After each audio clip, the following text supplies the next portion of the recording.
Allah'ın salamı olsun beni dinleyenlere. Allah'ın salamı olsun bütün Azerbaycan halkına. Zəbur kitabına açıp baxanda Adem'den Davuda ehsanı gördüm. Okuyup Tövratı başa çıxanda Allah'la danışan Musa diyor.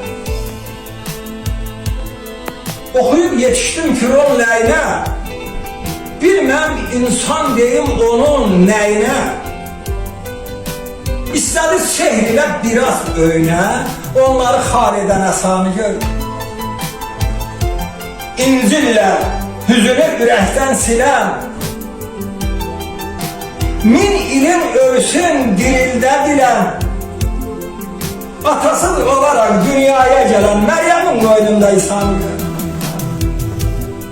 Kur'an'la cehalet zincirindiren, İslam'ın bayrağının Kabe'ye vuran, Meyraz'da Rabbi ile yüzdeyiz duran ümmeti uğrunda esanı gördüm.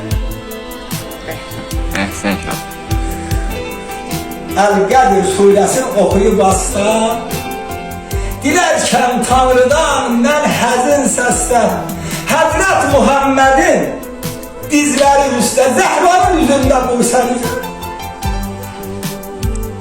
Her Əkaf suresi dönüp bülbüle, elinin eşkine konumdur güle. İslam uğrunda Zülfikar ile kafirin başını keser. Əhsən şair.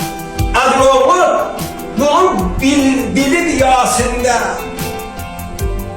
Dünya cana gelip söz sayesinde 114 surenin her ayesinde okuyup Hüseyin de Hasan'a geldi.